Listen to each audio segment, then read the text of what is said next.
We launched it yesterday, and here this panel is to focus on that in a bit more detail.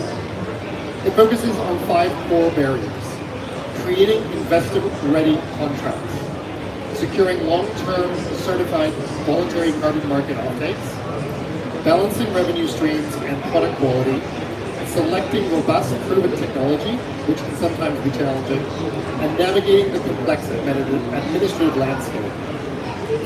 Today joining me, we've got 3 people who come from different parts of that exact supply chain, but who are all focused on creating scale today. And so I'd like to thank you all for joining me today on stage, and I'd like to start with each of you giving a quick introduction. Can you just go through who you are and your role in the biochar value chain? And I'll start with you, Mr. Hello, yes, thank you, Alistair. Wonderful to be here. My name is Vincent. I am the CTO of the Biochar business in Peru, which is called Inspiratus Technologies.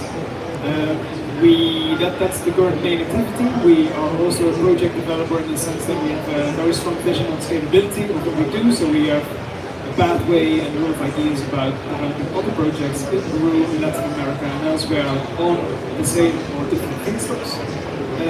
We also have a knack for developing partnerships and collaborations, so we also like to build coalitions because it's another part of our identity, but mainly biochar producer and project developer.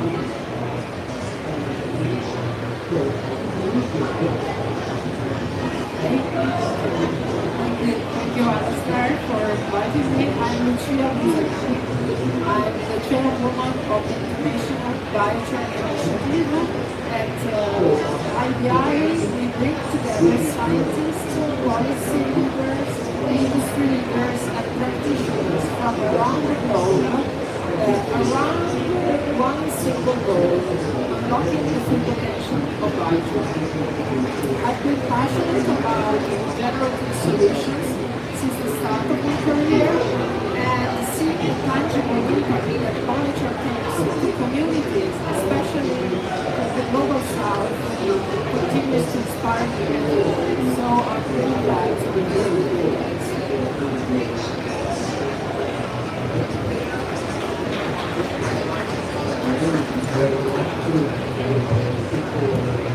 Right now.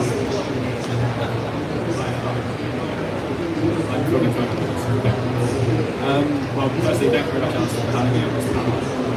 Really great. So my name's Lucas May. I'm the Chief Commercial Officer at Symmetric. So the policy work. We're a carbon removal registry, which means in the value chain we're the ones who write the methodology. So kind of recipe for carbon removal. If you follow that recipe, you'll get credit again. That's basically Thank you very much, everyone.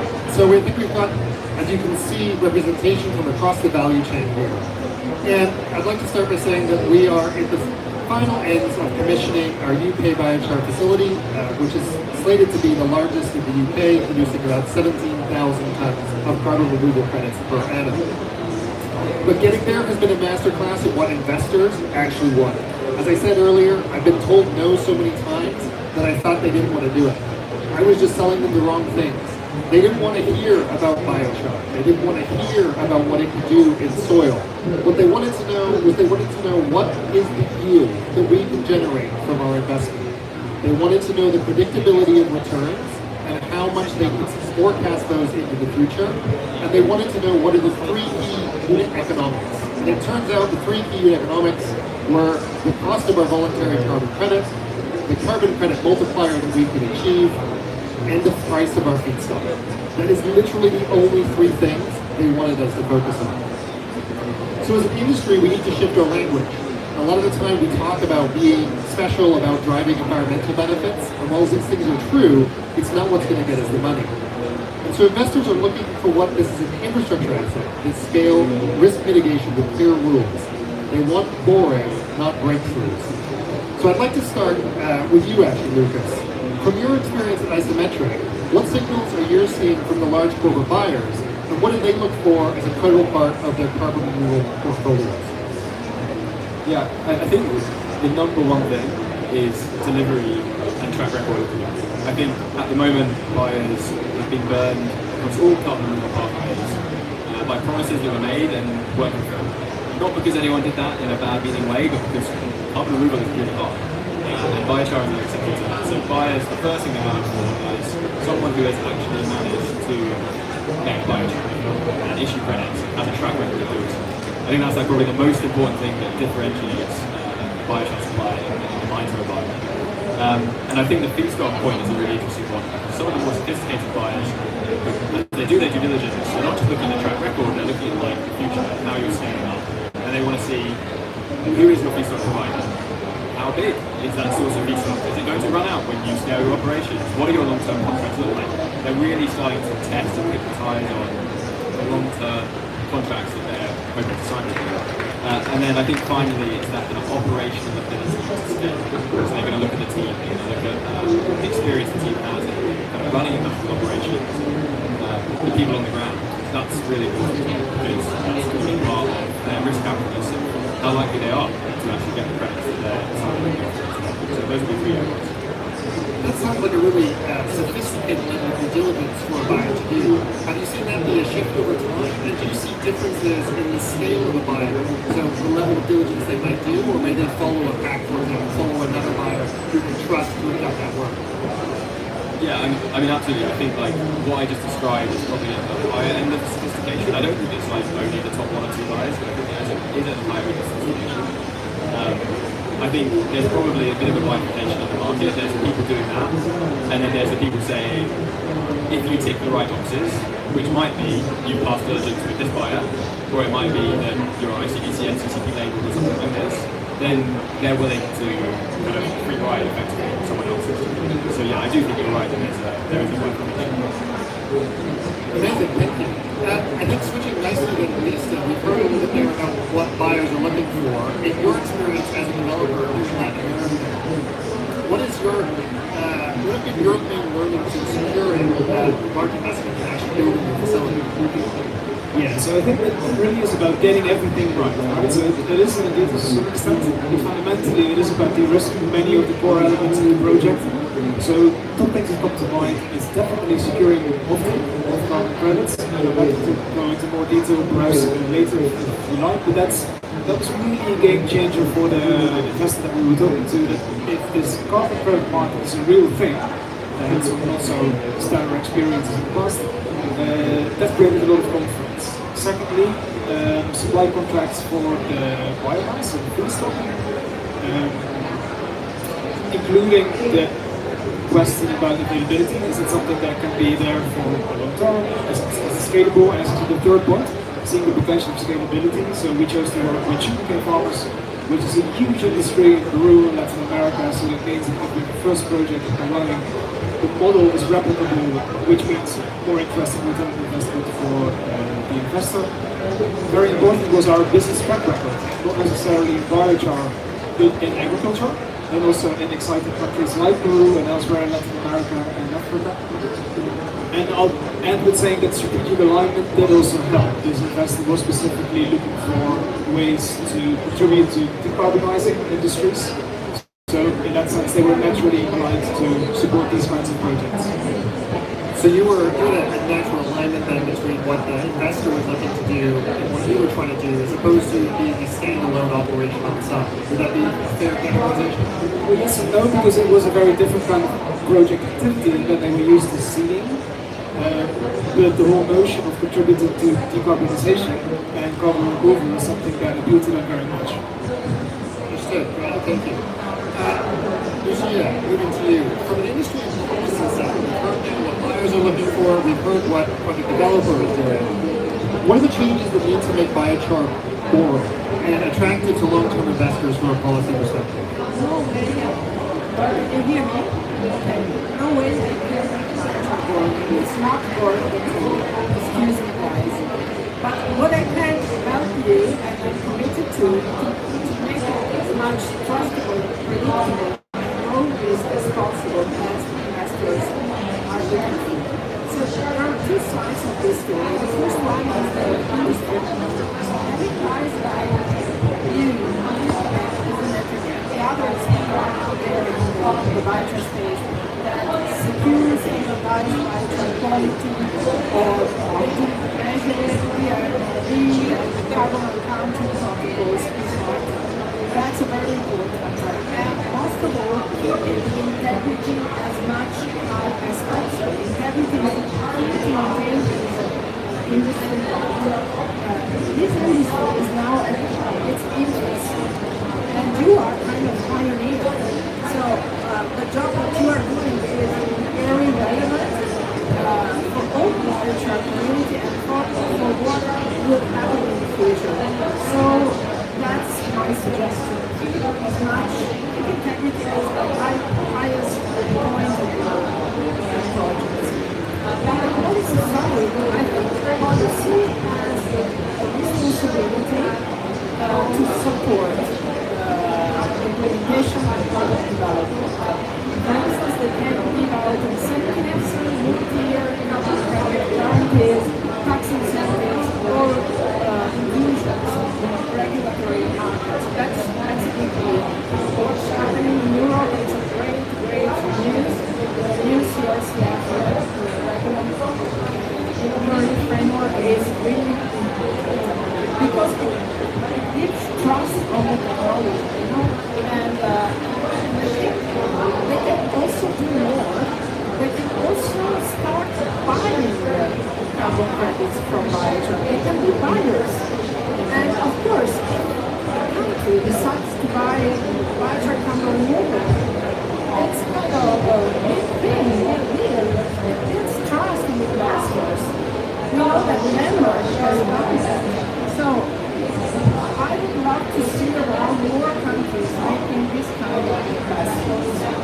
I think you're right, actually, and also we've seen in California, for example, where there's been a big inclusion of CDR into the state level, which ironically also extends to Quebec and Canada for some unknown reason.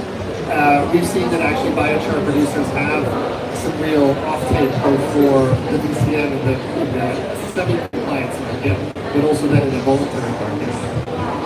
I think what we're touching on here, and I've definitely learned with my investors, that risk is something they always are talking about. So all of these things point to where are the risks in this?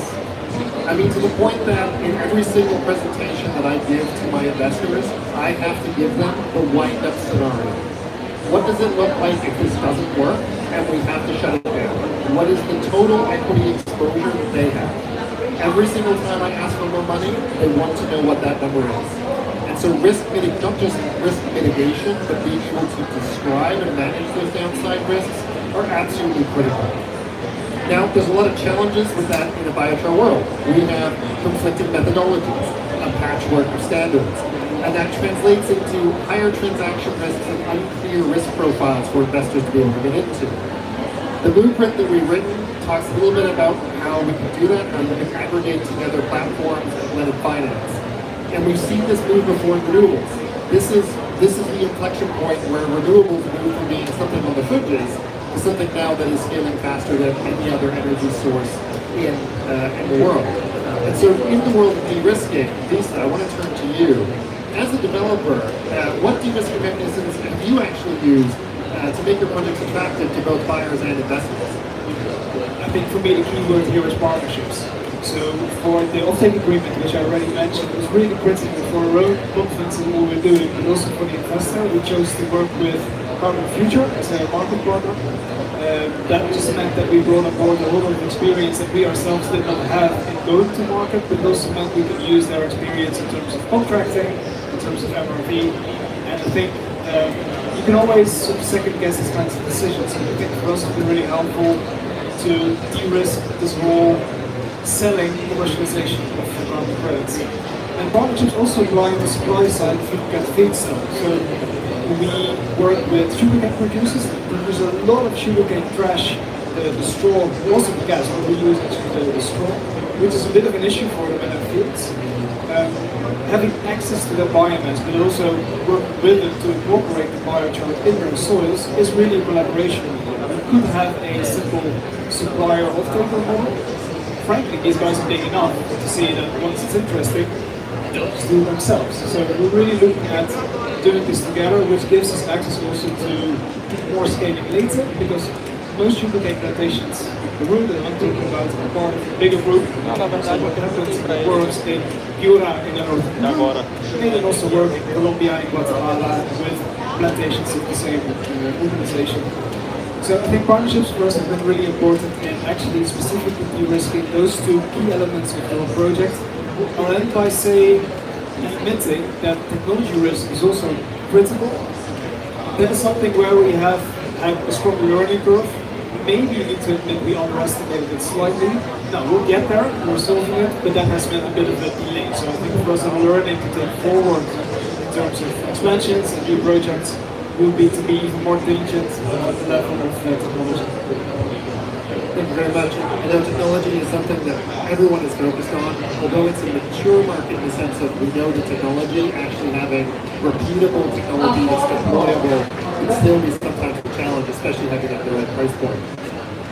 Shifting gears a little bit, Lucas, what role does standardization play in reducing risk for carbon credit buyers? And is there anything important happening in the certification space to align methodologies?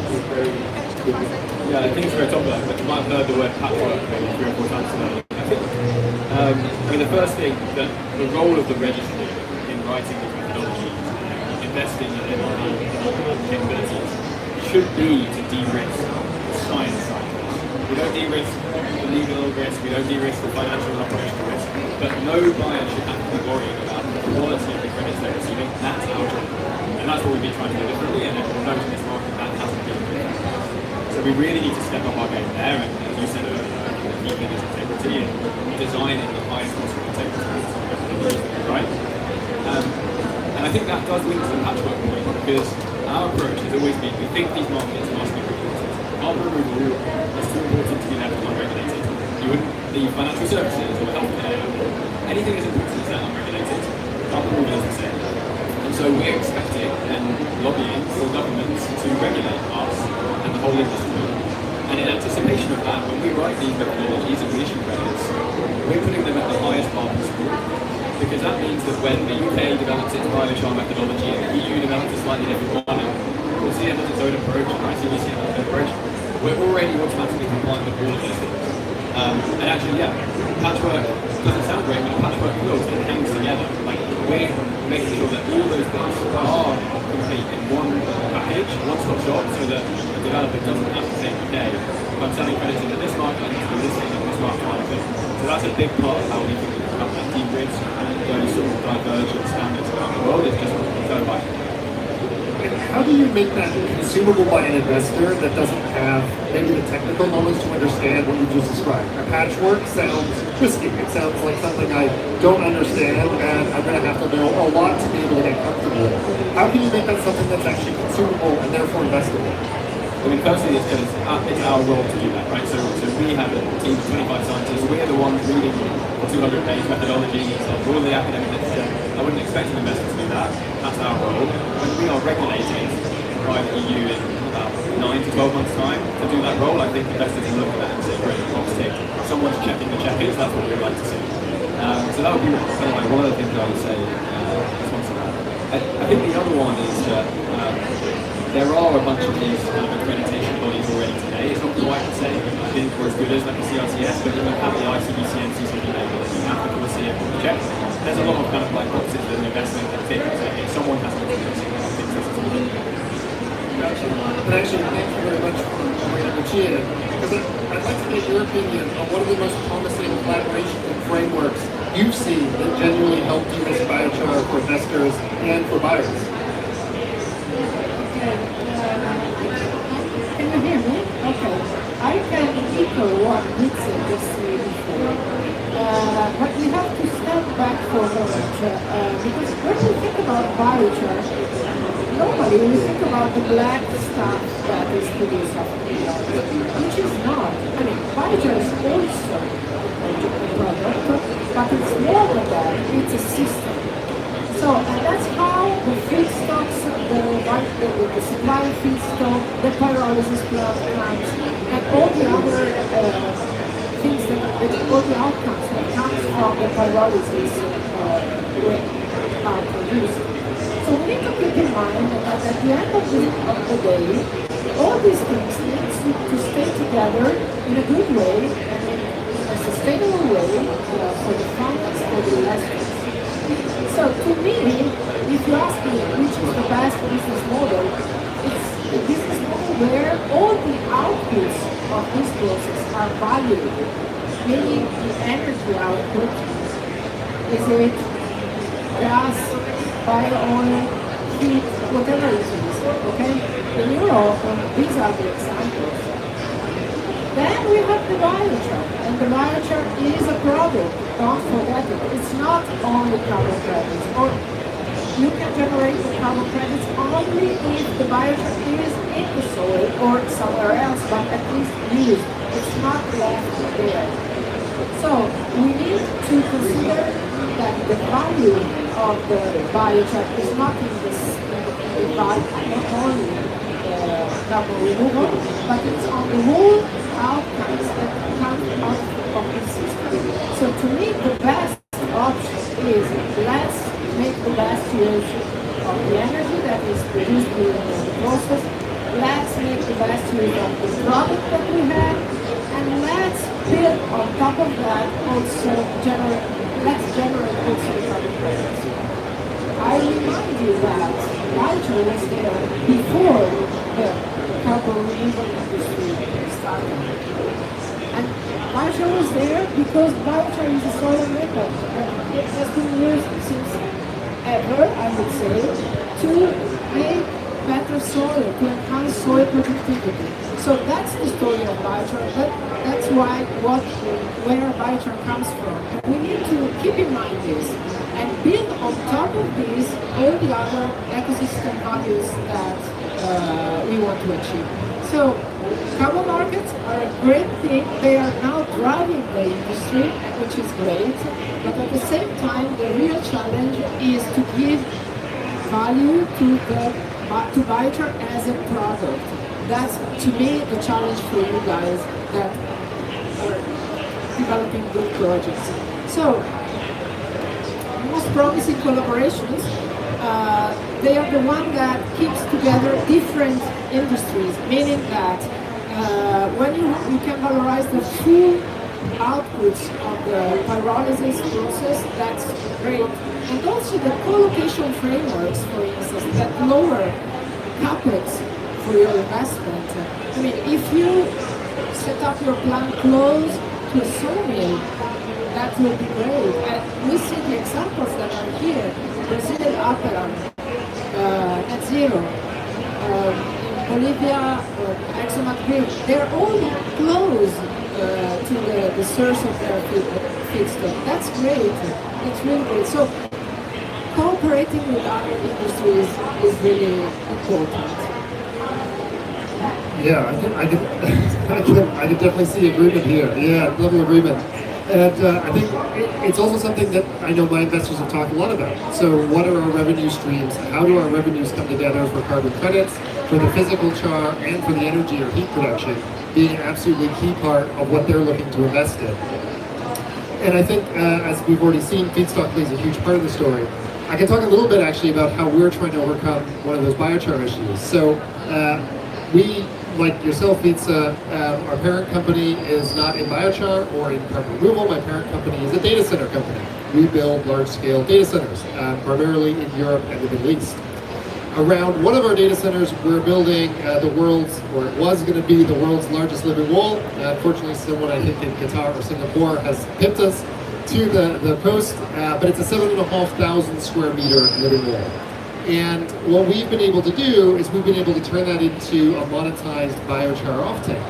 We've worked with the supplier of the living wall to create a biochar substrate that reduces the water usage of the living wall by over 60%, completely eliminates gray water waste runoff, and also ensures that during hosepipe bans, which happen frequently in the UK, the wall isn't going to die.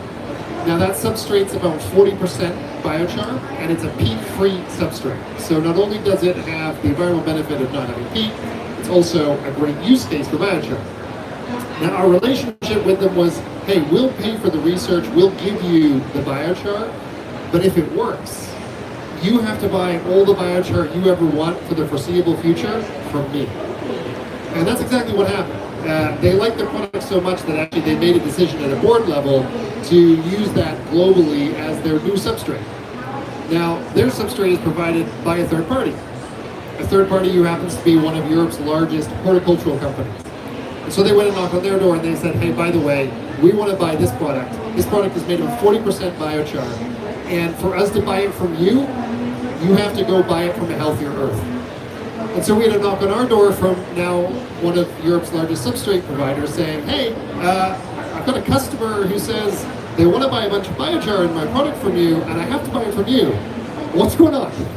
And can we do some more trials with you? We'd love to unlock that. So kind of to your point about partnerships and your point about valorizing biochar, we've really focused heavily on how we actually bring that to life. And that's a kind of a real example from our side. Since you brought it up, Lucia, though, I'd love to hear from you where you think there might be other opportunities in biochar for people to either do similar things or unlock other use cases that could be valuable.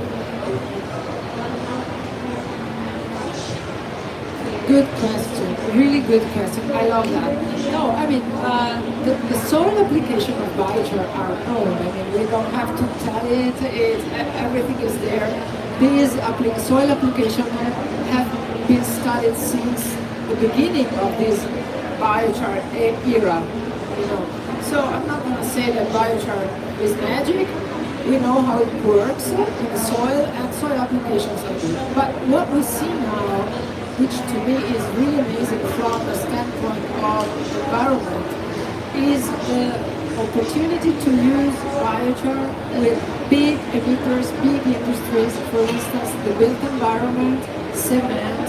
Cement is an industry that we desperately need, but at the same time, it emits the 80% of the CO2 that we have. So if we are able to, integrate biochar into the cement, that would be a huge achievement. Huge achievement. It's already happening, and so I'm really glad to see that some companies, cement companies, I can mention Siam Cement, Holcim, they are producing biochar enhanced concrete, and they are selling it. And it's a great achievement, and I'm looking forward to see more of these examples. And these are potential also for you, because I think, and I'm asking Lucas, if Isometric is considering to deliver carbon removals for biochar in cement. That's something very important. And also Oswald. Oswald is another very promising activity, is already happening, but I'm looking forward to see the scale, really. Well, that's a great segment. I mean, hot off the press, we just got a report back from asphalt trials that we've been doing, and what we've heard back is actually that the biochar binder increases the resilience of the asphalt to pothole production and provides a smoother ride. So we literally got that report in last night. Congratulations. No, just let me add one piece, because I think that the properties of biochar, they are not only in these industries, but for instance, biochar can be used in remediation processes. It can be used, the biochar system can be used to immobilize and destroy PFAS from sewage sludge, which is a huge environmental problem. And that is something we need to consider. Maybe that we are not able to generate carbon credits out of that. I'm not sure that it's meaningful, but we can deliver a huge environmental benefit out of that. Yeah, I agree with you completely, and I think there's huge opportunity for these building materials. There's another one that we're looking at, which is on wall paneling, that is again, it's one of the third most used building materials, and so it is a big part of it.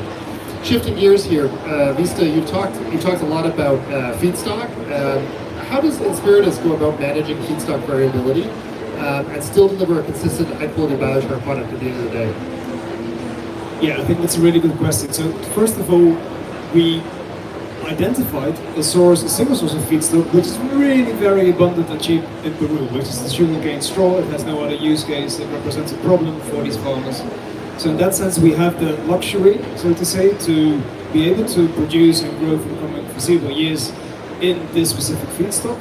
Now, if we look at other project development, we will be looking at other materials as well. So we're not sort of married to this one feedstock, but that is an advantage. Which doesn't take away, by the way, that it's very challenging. I mean, if we could all just be pyrolyzing wood chips, I'd be very happy. I just don't think that is a scalable model, right? We really need to be looking at these non-premium waste streams, say agricultural waste, you manage sewage, sludge, challenging, interesting, but I mean, the potential is there, and obviously the co-benefits, so to say, as well. So in our case, the whole factory, the whole plant is divided in two parts that are equally important. One is the preparation of the biomass, so cleaning it from stones and dust and sand. It remains irrigation material if they are there. Shredding it, pelletizing it, and only then it goes into the pyrolysis work, which is the second stage. Both are equally important, both are equally challenging.